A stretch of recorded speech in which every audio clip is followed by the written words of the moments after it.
Hi Sagittarius, and welcome to your weekly tarot reading. This is from the 17th to the 26th, and I'm sorry I missed last week's. I just haven't been very well.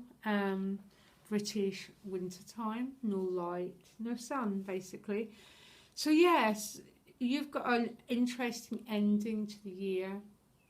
I've got a feeling you're rounding so much up, Sagittarius. You've got 2 of 10s.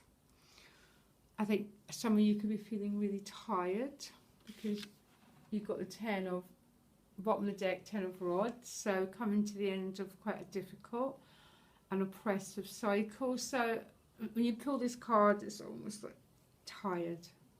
I've got a tired feeling. And the Emperor at the top of the deck just means, I would just say some Sagittarius have just been having to work too hard. They're having to it's a manifestor card, isn't it? It's the archetypal father who has to go out and make the living.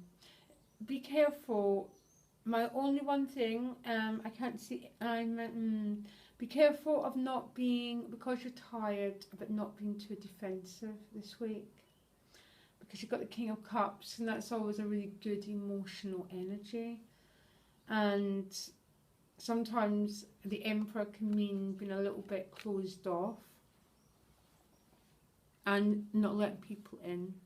But these 2 10s are clear. A fork in the road is your additional guidance, and Capricorn got that. So if you're a Capricorn moon or ascendant, it's like, wow, this is double for you. So you move into the weekend with interesting energy. The Magician, power, focus, direction, quite like the Emperor, different because the Magician is about the focus, it's about the intention, but the Emperor's out doing it. But really, I like that you've got both these cards. Very good omen for manifesting, business, that sort of thing. And you've got quite a lot of work-related cards. This is about Saturn transiting your sign, isn't it? Basically, is that as a sense of you working hard, wanting to achieve hard, but you're tired. And the 10 of Swords here. Now, don't get frightened at this deck. Please don't get frightened here. I know, because it looks so extreme, but there's no other ending cards. So the way that I'm seeing that, it's the fork in the road. It's the end of a cycle, but it's right next to the King of Cups and the Strength card. So a card has no meaning really, unless it's the cards around it that give it the meaning. Of course it's got a meaning, but it's followed by the King of Cups and the Strength card. So I'm definitely getting a feeling of tiredness and exhaustion. You've been really working hard, manifesting a lot, trying to work on achieving, and I just get an awful lot of tiredness. And that feeling of, oh my gosh, no more. And when you hit that point, that's when you move to the King of Cups. Now, this is either going to be someone in your life. He's traditionally a water sign person, but he can be any sign, but someone who is emotionally quite mature, wise, compassionate, that sort of thing. Or it can be you. Do you understand what I mean? Who, having got to themselves to the point of being exhausted, just stop and begin to look after themselves. Yeah, and say no more. I need to cut off. I need a day of rest. I need a day of self-care, because it's paired with the Strength card, which is about ruling from your heart. It's a Leo card. It's sort of the Sun card. It's about it's about personal warmth. It's about overcoming difficulties, about overcoming, say, fear that's driving us. The Emperor can be a hard taskmaster. And with that Strength, it's been more gentle and more compassionate with yourself. Because that fork in the road is saying to me you want a different way of dealing with things. There's a sense of, that's it, no more, I want a new way of managing things. And that King of Cups might be someone who's involved in helping you find a different way of doing it, or it could just be yourself. It's going to be different for everyone. But what's interesting, so you move into this almost replenishing, emotional, and sort of developing your strengths and resources, but it's a sense of you resting.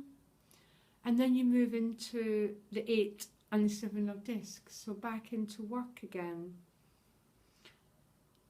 And this is getting near the holidays. So many Sagittarius are going to be working over the holidays. That's what many people do, work over the holidays. Christmas is hard work for a lot of people.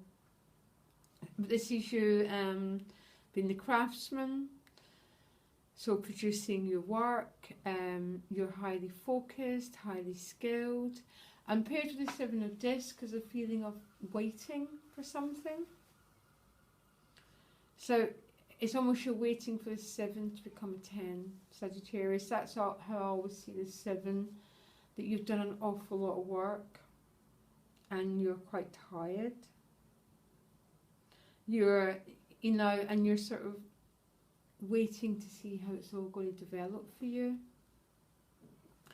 And then here jumps in the Knight of Wands and the Knight of Swords. So loads and loads of energy around Christmas night, Boxing Day, that sort of thing. So these 2 nights could be people you're just spending the holidays with. There's, they're coming, just delivering news. This Knight of Wands is always just full of activity and passion and fun. Could be you, could be another fire sign and an air sign. And I am really pleased because you've been working so hard. And both these nights seem to be bringing a bit of a respite for you, a bit of entertainment and a bit of fun. So Sagittarius, this is not the, you know, this seems to be mostly about work. It's not, that King of Cups, the Magician and the Strength isn't. But it seems to me you've come to a fork in the road, an end of a cycle that I think has been pretty tiring for you. But it's how you're going back into the work mode. But please don't worry, because I think both these nights are coming in to cheer you up. I'm trying to get another card, actually, to see what these nights mean. Yeah, here you go, Chariot. Moving forward. This is not much of a sense reading, Sagittarius, and the reason why it's not much of a sense reading is I can see the reading up until you hit towards Christmas, and then you go back into the work mode. And I don't know if this is just for a few people watching who are not doing the big family Christmas and who are just happy to go on with it, or who are working hard to make Christmas good for everyone, because you've got the Chariot as well around it. The Chariot's about forward movement and forward direction. There's something, and it's not a big, something's ending this week. I'm not getting a really big external situation. I'm getting the way you've been doing something, Sagittarius, is coming to an end, and you're moving into a different way. You're wanting to move forward into 2017 in a different way. That's what I'm getting. Oh, the relief now. So I'm getting this, you want things to be different. And I think both these nights and that Chariot are maybe people you're calling in, or people who are coming to help it be different, to bring a different energy to things. You've been working really hard, Sagittarius. I want you just to put the burden down, okay? I know you won't, not with that Emperor. Anyhow, I'm sorry this didn't make any sense. I'm doing the January readings over the weekend. check out the 2017 readings that I posted, just general, but it'll help you have an insight about how you're going to be moving forward, Sagittarius. Okay, alright, speak later, bye.